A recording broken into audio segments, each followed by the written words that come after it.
Let's get started. Welcome, everybody. My name is Christian Mintz, and I am your host for these Friday Facebook Lives, Breathwork Edition here. Today we're talking about what is embodied spirituality. I am a former director of the Breathwork program at Rhythmia Life Advancement Center in Guanacaste, Costa Rica. Shout out to Rhythmia and Jerry out there. Hopefully they get started again soon. I'm a former monk of 10 years, living a formal life of spiritual discipline and endeavor. And currently, though, I'm a certified transformational breath facilitator, senior trainer with the Transformational Breath Foundation. I've been at that for 13 years. I'm a speaker, author, actually starting writing my next book here. It's in progress. COVID, Corona, lockdown time has been a productive time for me, creatively getting this book out. So speaker, author, internet coach here, doing my work virtually for the last 2.5 months, 3 months. Basically, your catalyst for awakening and transformation towards a life of greater fulfillment and peace. So welcome. Today we're talking about what is embodied spirituality. What does it mean, this term embodied spirituality, and what does it look like? How can we attain it? How can we really bring that into our lives? And before that, I want to get a little announcement, and let's see. Corinne says, where am I today? I'm in Denver, Colorado. Sunny and warm. It's about 90 degrees today in Denver. And Tarly says, yeah, glad I caught you. I am too. Tell me, Tarly, answer the poll. Nobody's answered the poll yet. Can you find the poll on your screen to say which day is best for these Facebook Lives in the future? Corinne says on here, today, Friday is good. And welcome to everybody else. So with that, what is embodied spirituality? Why are we talking about this today? Well, this I want to draw up. Actually, let's see. I'm going to try to share the screen today. Let's move into new realms of, let me see here. Yeah, new realms. Doesn't look like it's letting me share the screen now that I've gone live. I guess I can't go from screen share to non-screen share. All right, sorry about that. I'm trying to advance my knowledge of this technology and help it become a little more interactive for you all, but I'll do it the old-fashioned way. Bring it up on my iPad here. So basically, this is to say, why are we talking about this subject of embodied spirituality this week? And it comes from a direct comment from one of my listeners, one of the fans from last week. And she says, thanks for this video. Last week was, is peace possible, basically? And she said, you said at the beginning of it that this place is not your home. Something in me doesn't agree with this statement. If your soul has chosen to have this 3D experience, to be born on this planet, our Mother Earth, it is our home. And I believe that lots and lots of problems in the spiritual world have come from disassociation from our maternal roots, from our mother. All right. It is easy to say that we are eternal beings and we're just a dream, learning a lesson. But what are we actually learning? Matter is our mother in this lifetime. To love your mother, the one that gave you life and the one that is nurturing you, is what we haven't really learned yet. We took her for granted, polluted her, mistreated her, because we believe she's not real in the bigger picture of our spirit. Learning to be human is learning to love her, learning to open up to her. This is what she's calling us to do. When we learn that, simply learn how to be human, then the other lessons would come easier, don't you think? Yes, I think absolutely. And thank you for sending this. And let's see. All right, people are just saying. So this, and I agree with this 100%. So the comment that I made last week was that, basically, and I want to frame it, I said that spiritual masters tell us this is not our home. We were talking about, is peace possible here? And I was making the point that peace really is an inner game more than an outer game. And when I was talking about this isn't our home, I was just saying don't get invested in this reality so much, because it is just a temporary stopping place in the greater cosmic journey that we're on.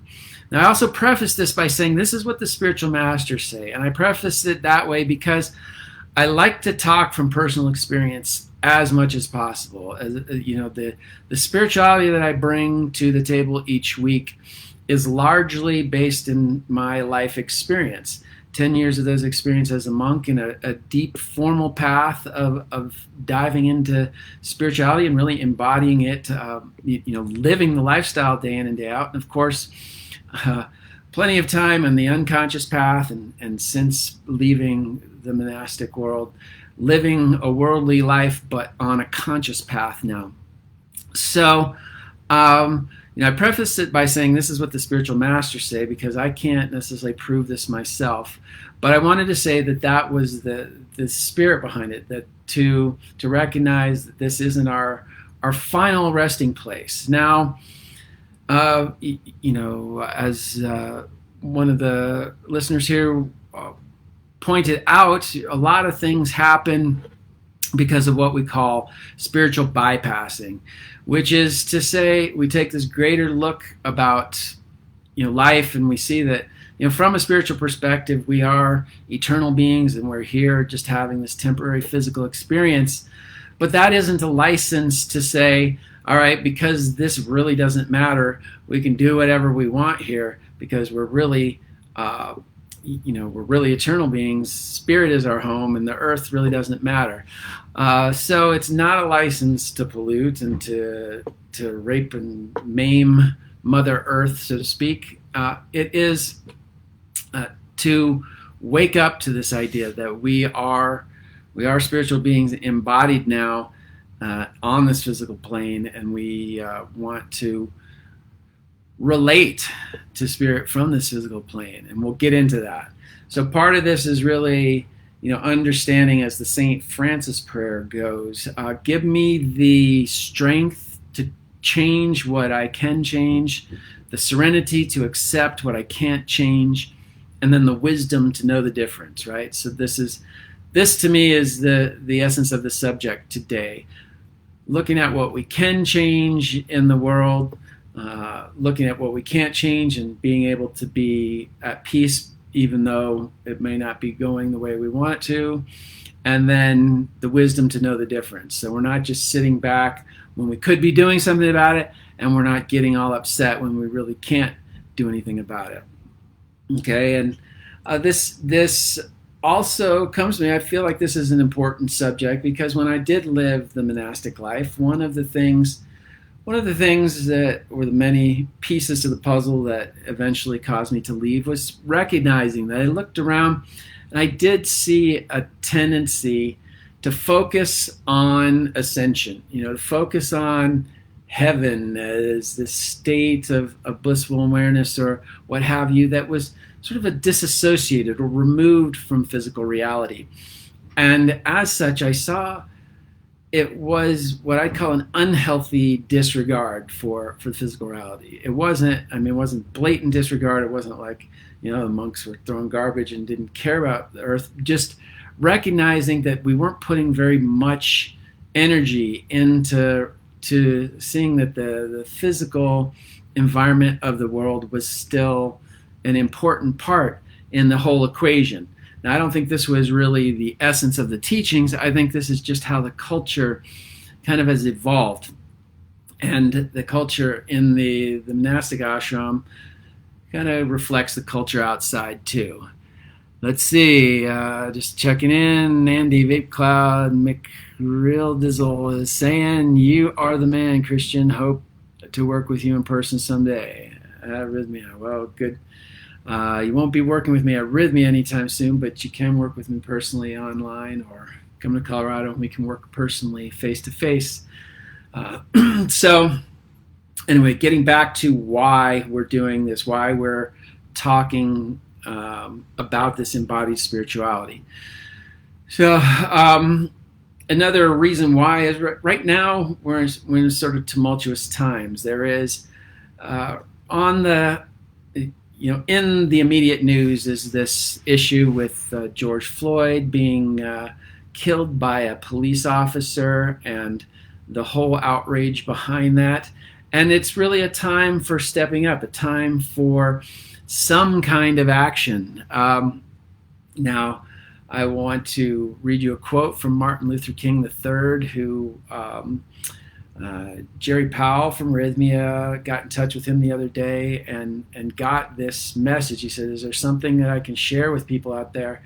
And I love this because I was able to meet Martin Luther King III as well, and that probably was one of the best. If you think about being starstruck about rock stars or actors or things like that, I think Martin Luther King III, who is the son of Martin Luther King the second, basically Martin Luther King Jr., who was our civil rights activist of the 60s and was assassinated basically in the year and in the month I was born.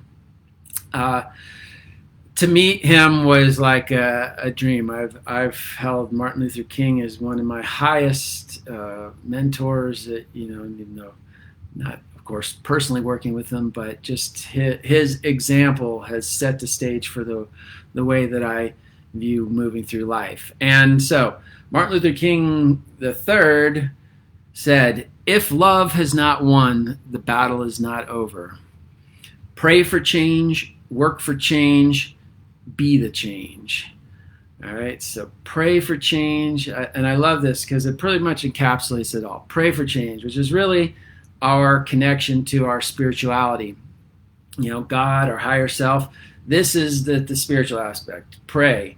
But don't just pray and let it go. Work for change. This is where you get your hands dirty. This is doing stuff in this physical realm, working for change so that, do we need to change legislation? Do we need to get in there and have rallies, have protests, all the kind of things that you can go physically be a part of? But then ultimately be the change, meaning what is it you want to see out in the world? Be that yourself first. So if you want to see a world that respects life and all that, then you respect life. And you say, I respect life, so how, but look at it, one of the easiest things, do you eat meat and such? And if you do, how conscious are you of eating that? That's a life that needs respect. So I'm not saying morally whether it's right or wrong to eat meat, but to say, are you respecting the life that was taken for you to now consume? This is just one of the ways you can see. Am I respecting life? Am I doing my part to be the example? And then, of course, working to change the outer circumstances, and then praying to keep the spirit alive. Holly's saying, thank you, MLK, for your positive words. Indeed. And that's Martin Luther King III, who's currently embodied and carrying on the legacy. All right, so let's see. So now let's get into it. What is embodied spirituality? What it isn't?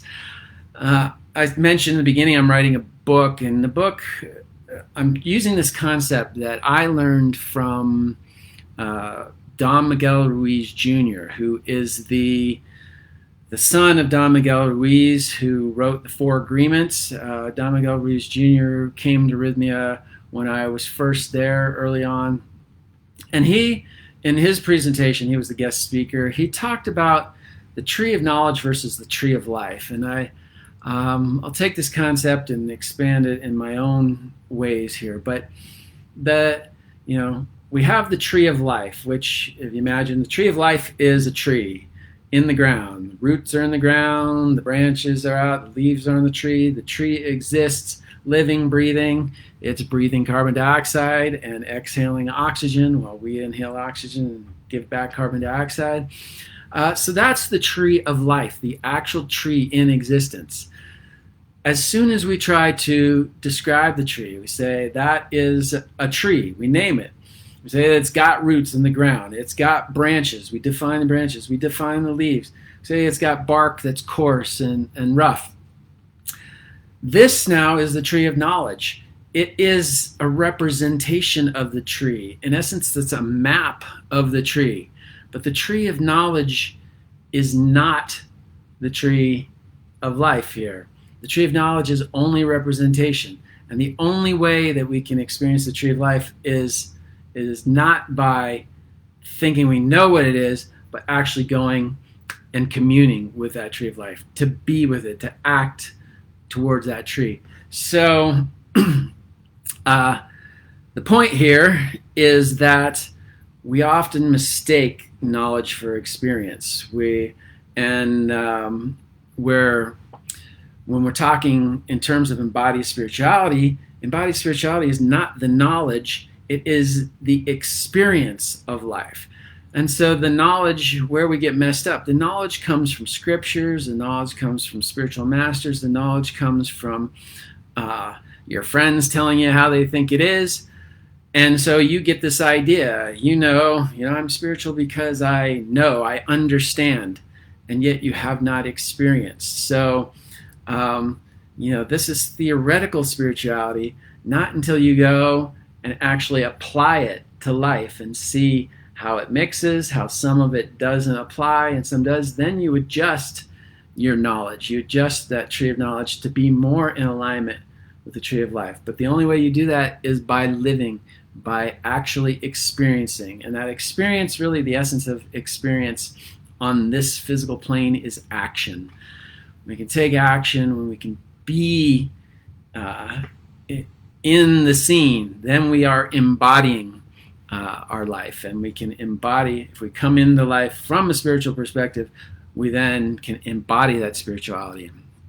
Okay, so what embodied spirituality is really a presence, an awareness of the present, living in the present, which means that we're not dwelling in the past, that we bring ourselves and are focused here.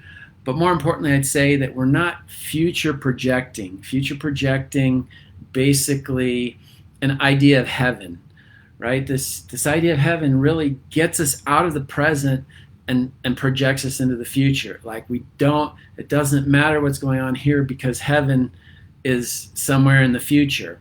Well, embodied spirituality would say heaven or hell is what's happening right here and now. Okay, how you are acting, how you are creating in this plane, in this moment, is either making this experience a heaven or a hell. And I would say that for a long time we've been making it more of a hell than heaven. So once again, embodied spirituality, to recognize that this moment, the present moment, is where we meet with heaven or we meet with hell. And to always strive to bring heaven into this present moment, as opposed to foregoing this present moment for a future heaven. And Holly's saying, I agree wholeheartedly. Thank you, Holly. And I appreciate if you agree away. And if you don't agree, sort of like I got from the listener last week, a thoughtful commentary that brought about this whole subject this week. Okay, so the essence of living here is, and I explain this in the book, and I explained this a couple weeks ago in The Theory of Everything. Hello, Aisha Chowdhury Dipala. Nice to see you on, and welcome. So I explained this in The Theory of Everything last week, that the purpose of life ultimately is to get back to our essential nature. Our essential nature, to go real quickly, God, the one, the universal energy, is expressed as love. We are the God divided into many. So each of us is a holographic representation of the one, meaning we are imbued, endowed fully with the same qualities as the one, not just part of those qualities, but the whole of those qualities. Our efforts, our whole purpose of life is to return to our essential nature as the one, which is love. Love, peace, joy. I call that love.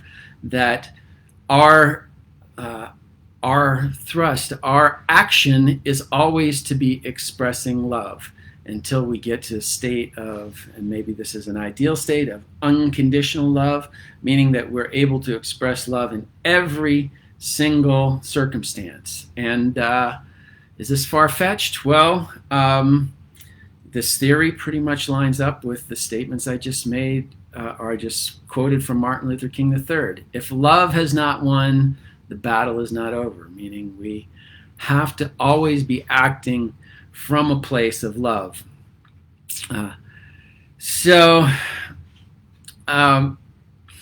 One of those ways, and again, I was listening to Jerry Powell from Rhythmia the other day, and his Facebook, or what is it? Yeah, Facebook Live broadcast, and he said he had done medicine and gotten the real download that one of the ways we are judged in this world is to, evolving our lives is, are you of benefit to this world? How are you of benefit, and how much are you of benefit? And so to me, this is another way of saying, expressing love. Is love comes in the form of service. Love comes in the form of benefit, helping others.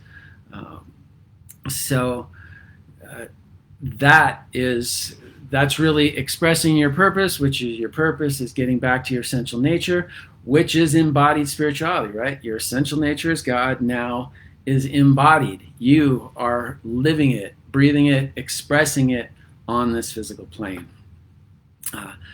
And how do you do that? You do what's right in front of you.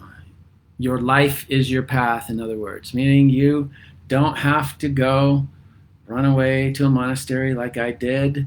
You just have to recognize. And why did I do that? Partially because I wasn't recognizing what was in front of me. I felt like what I needed to do was something out there. I still kind of had this projection of heaven and steps I had to take. What, basically was creating an artificial path to get to this heavenly place. Whereas the path, the most productive path that you could possibly trod, is to take care of whatever presents itself right in front of you. This is life coming to you and saying, I'm giving you the best lesson possible right now. You just have to acknowledge it and act accordingly. All right? So do what's right in front of you. Your life is your path. Now, coming from last week, we can realize that the world is an illusion, but this is one we're playing in. So it's like, I made this as I was talking with this person who wrote this, and we had a conversation because I wanted to get deeper into this. But we're saying this world isn't your home, but pretend this world is like your mother's home, which is great because Mother Earth here. It's like, so you wouldn't go to your mother's home and dishevel it, leave the dishes in the sink, do all that, mess it up, and then go to your home and keep it tidy, right? You're going to respect your mother's home the same way that you respect your home.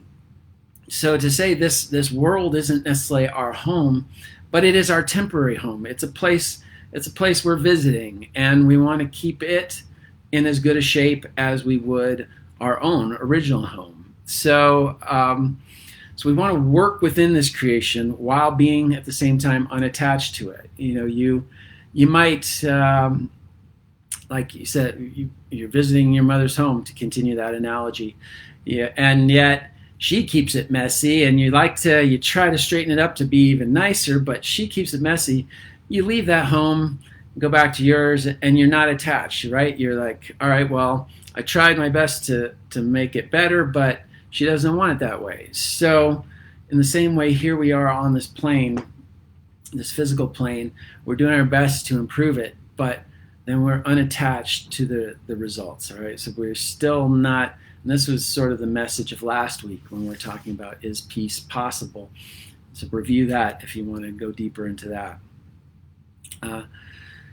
recognize that your lessons that are evolving your life back towards expressing your essential nature as love, as the one, are your life experiences. Your life experiences are where your lessons come forth. So dive fully into them. Be actively involved.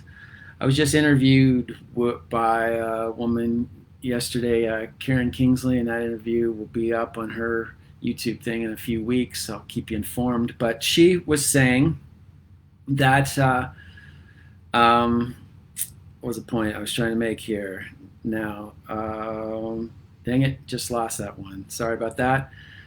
So let's get back to, I said, recognizing your lessons, your life experiences hold your lessons. And so there we think from a spiritual perspective, the spiritual map of life is that we descend into this body through the spine to the medulla oblongata, basically our sixth chakra, which is the crown chakra, or the third spiritual eye. And we descend down each chakra, expressing a different type of energy. We know that that when we're working on our higher self, the spiritual self, we tend to work from the heart up. The heart, the expression, the third eye of vision, and ultimately liberation. We often, though, deny the third, second, and first chakras. The first chakra of physical embodiment, the second of the expression of our creativity and our sexuality, the third, the expression of our power and our will to get things done on this plane. Those often get denied. And I saw this happen in the ashram environment as a monk.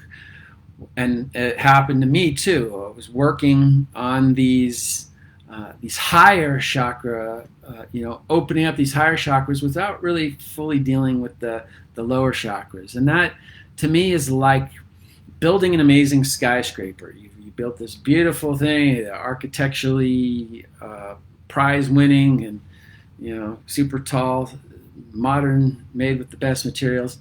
But it's created on a foundation of sand. There is no stable structure that it's standing on.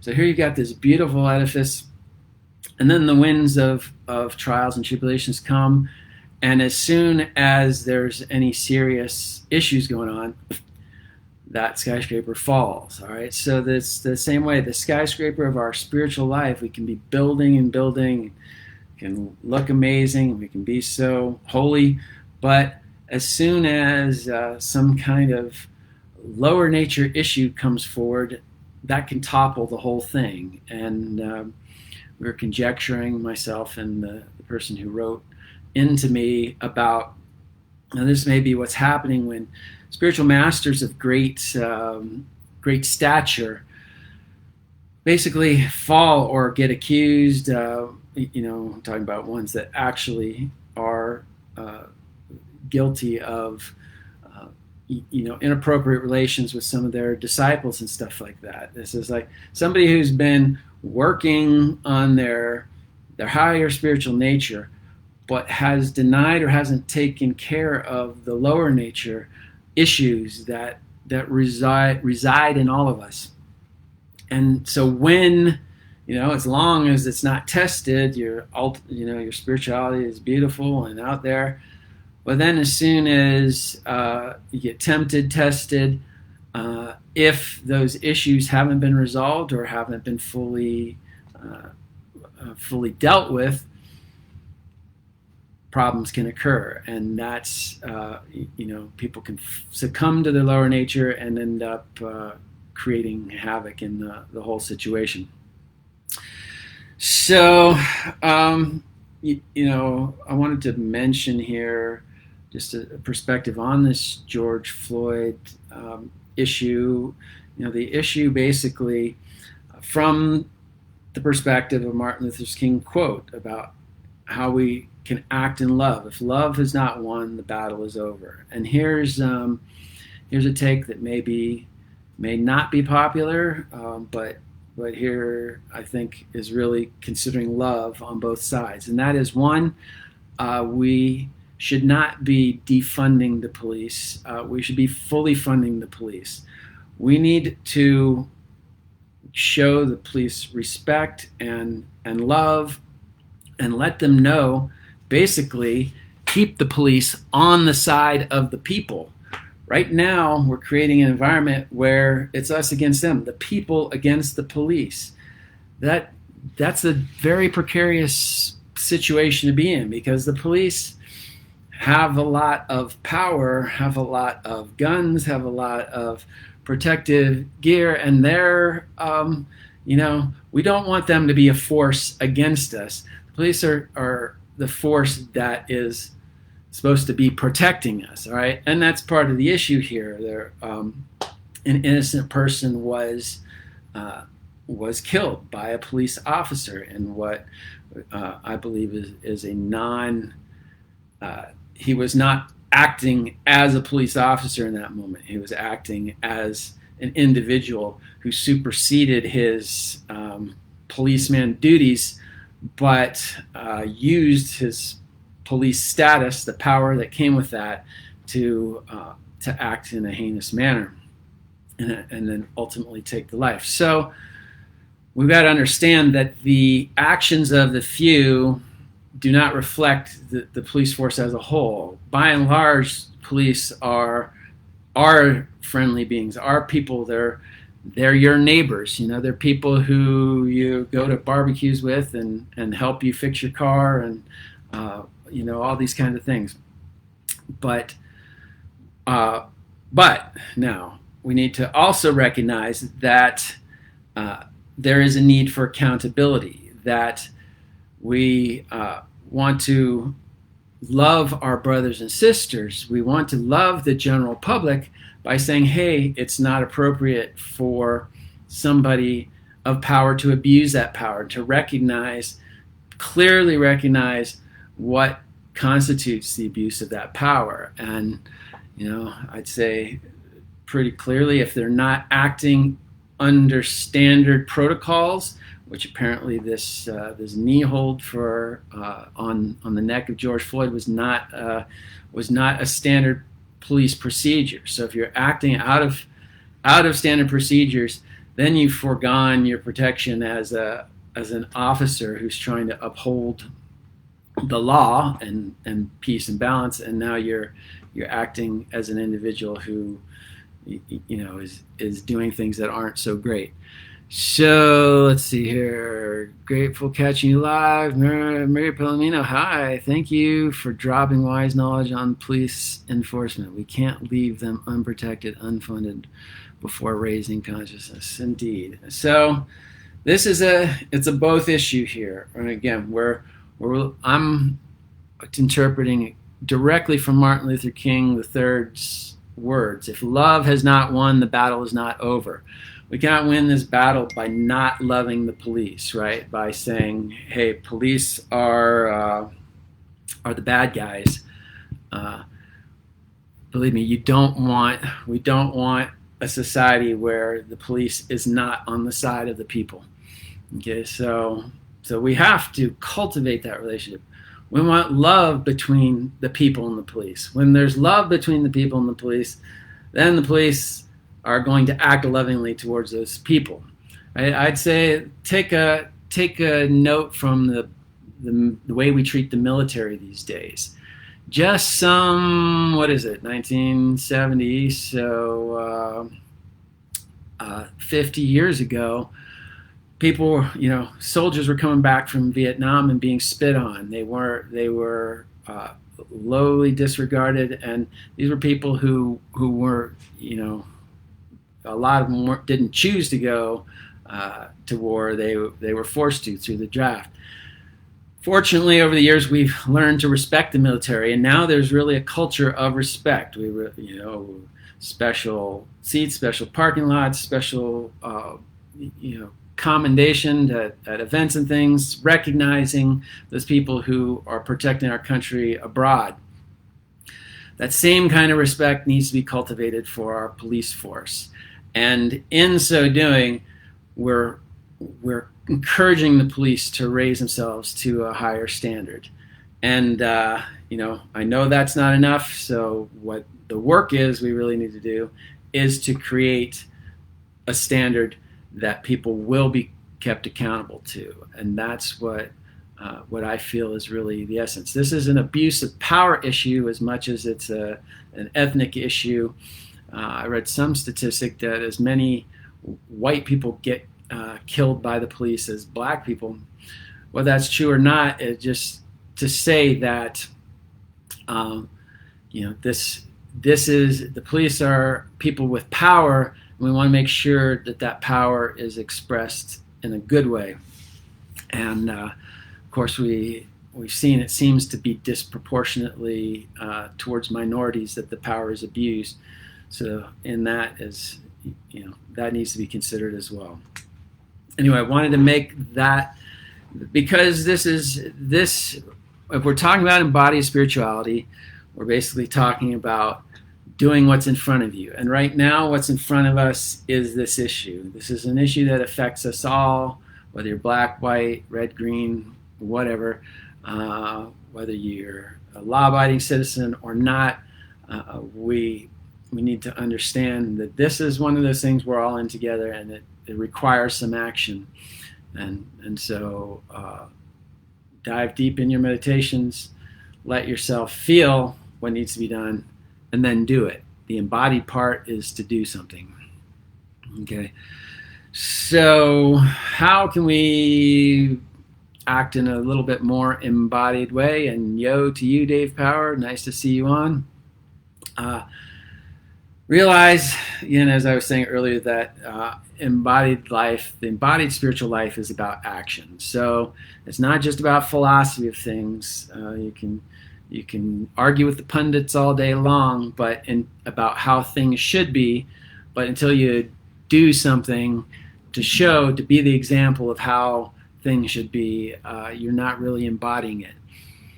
Maria is saying we are all racist in some way. If we can all accept it and change yourself first, there will be a shift. And that's a good point too. There's been a lot of soul searching by some honest and integral people who recognize that there's racism in all of us. If it wasn't within you, it wouldn't be showing up in the outer circumstances, because the outer is always just a reflection of the inner, right? And you may say, well, I'm not racist. How could that possibly be?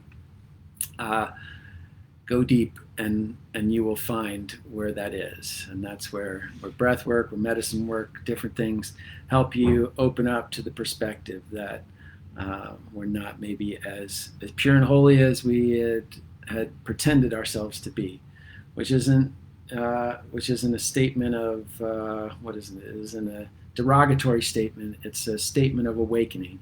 It's helping us understand that we can help solve this problem by working within ourselves. Once again, if you can eradicate the racism within yourselves, it will automatically, in ourselves, let's include me as well, it will automatically disappear from the outer realm. Okay, so back to how we're practicing more embodiment. One, we're recognizing that it's action that's really the core of embodying something versus the knowledge of just knowing or understanding it. For this, we may, I got this from the Transformational Breath Foundation. The leader, Judith Kravitz, was giving us some advice. She was, when we went into this COVID thing, her lifestyle changed a lot, saying we can reflect in meditation. Who am I? Why am I here? And what is required to be of service here?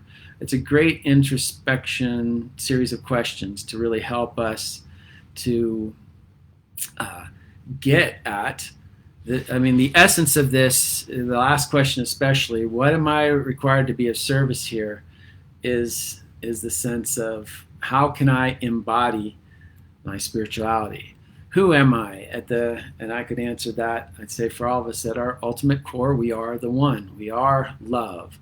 Our essential nature is that of God. So that's who we are. Why are we here now? That's a whole nother question. We're here to learn some lessons.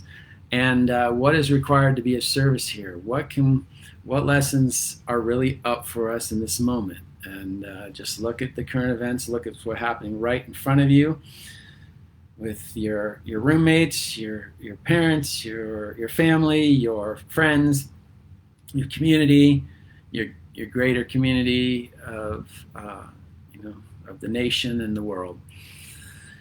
Then act on that information.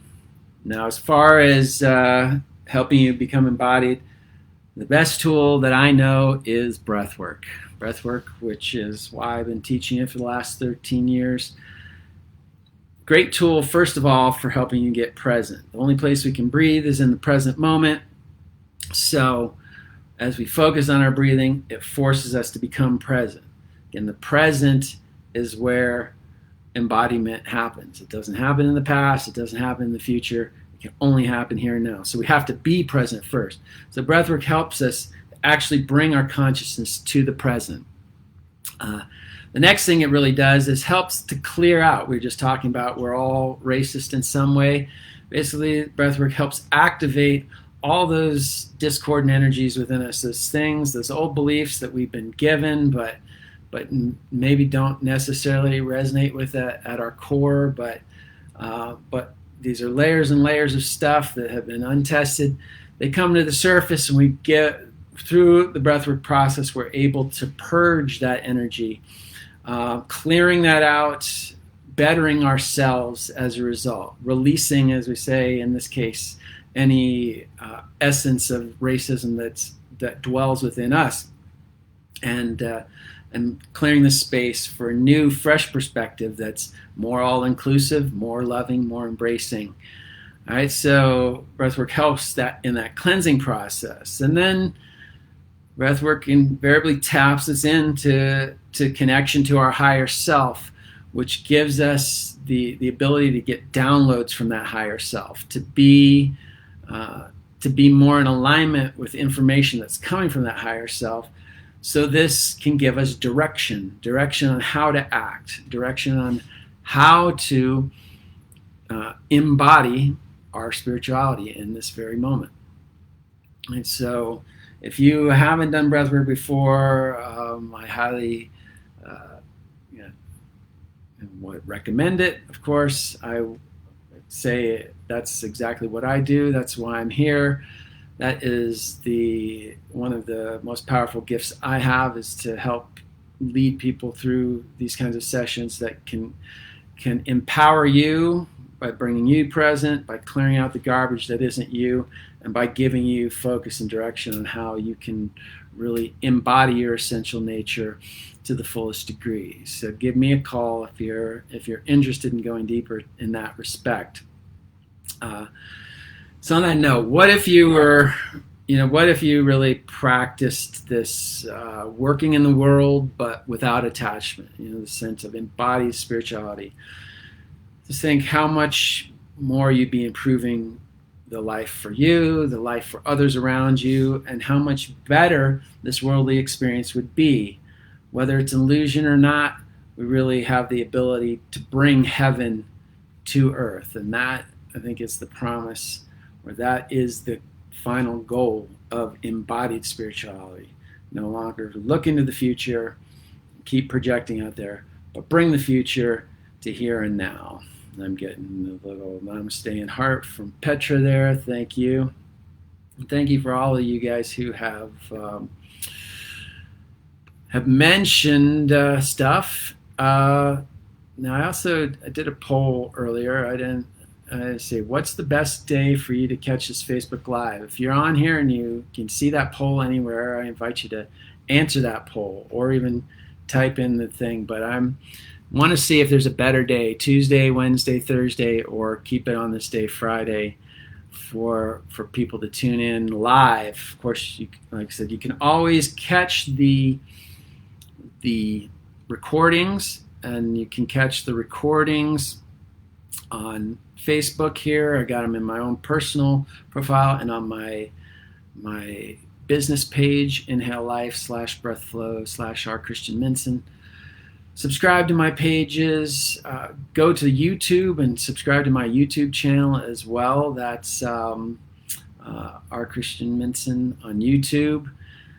If you like these things, one of the best things you can do is like them. Press the like button anywhere you can. That helps the algorithms to say this is something that needs to go out to people because people are enjoying it. And share it. If you could share these things, this is how we can get this information out to more and more people. So please share as you see fit. And final announcement, I don't think I mentioned this in the beginning. I've been invited to a 4-person mini online summit on the power of emotional resilience happening, I think, the 23rd through 26th of this month, June. 23rd to 26th, each day there'll be a pretty well-known name offering some aspect of emotional resilience. I will be presenting on the 25th. That's the, I believe, 24th. Sorry, 24th. 23rd, 24th. All right, somewhere in there, 24th or 25th. Basically, I'm saying keep aware because the information will be coming out soon with the exact details. But I'll be presenting on breathwork as the foundation of emotional resilience and actually taking you through a breathwork process. So please join me in that.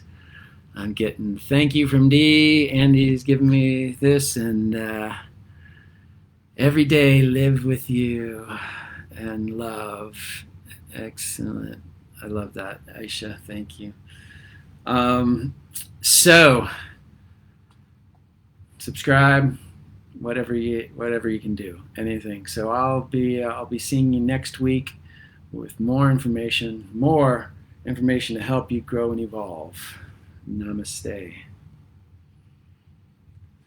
Now, as I often do, as I've traditionally done, it's time for a song. If you want a song, give me some likes, give me some hearts, give me some comments. But here we got the guitar, way to use.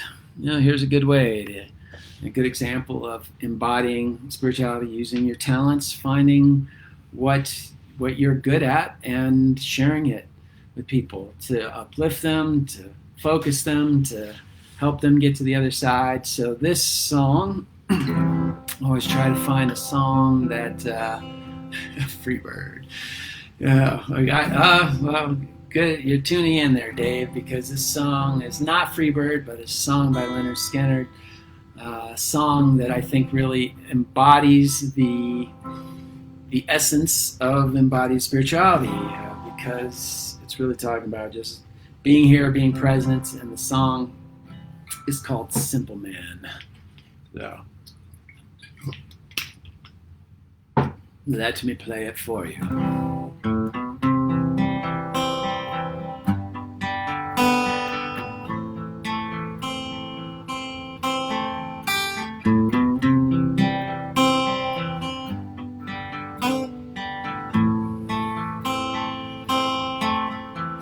Mama told me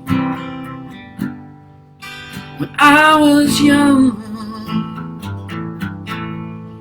sit beside me,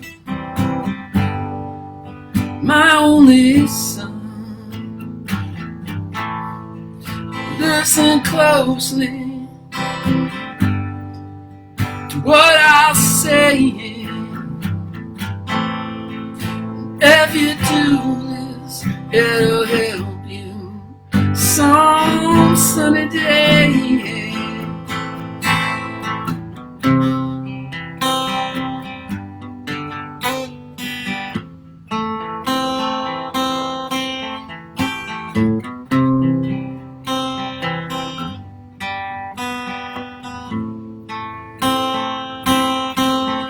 Boy, take your time. Don't live too fast. Troubles will come, they will pass. Find a woman, you'll find love.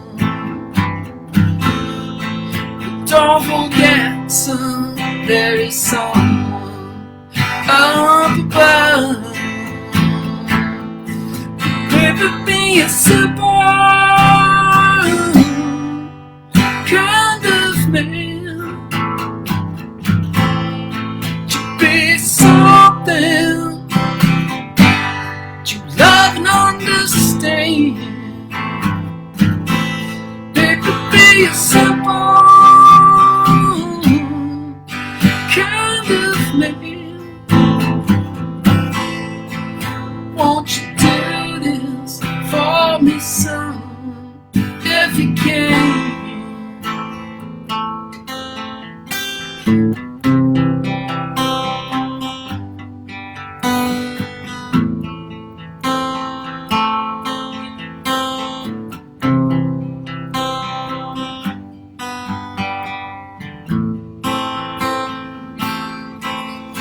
Forget your lust, if the rich man's gold, all that you need is in your soul. You can do this, oh baby, if you try. All that I want for you, my son, is to be satisfied. Baby, be a simple kind of man. To be something you love and understand. Baby, be a simple kind of man.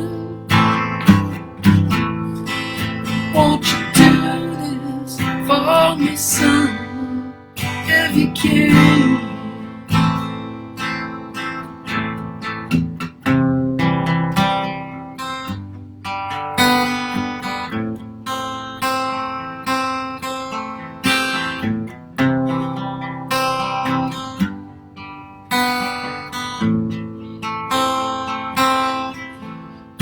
Don't you worry, you'll find yourself. Follow your heart and nothing else. And you can do this, oh baby, if you try. All that I want for you, my son, is to be satisfied. Maybe be a simple kind of man. To be something you love and understand. Baby, be a simple man. Won't you do this for me, son, if you can? Won't you do this for me, son, if you can? Won't you do this, oh baby, if you can?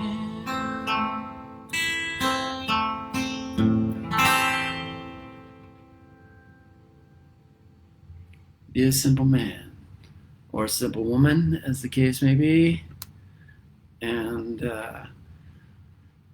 be well on your way to exhibiting embodied spirituality. So, thanks for sticking around. Thanks for listening. We'll say if you do tune into the recording, at least on the YouTube side, the song gets cut out. So this is one of the bennies of coming in live. I think on the Facebook recording it still stays on, but some licensing issues, all that. Anyway, till next week, we'll see ya. Get into action, turn that tree of knowledge into the tree of life, embody your spirituality and make some change in this world. Do it always with love. See you next week. Namaste.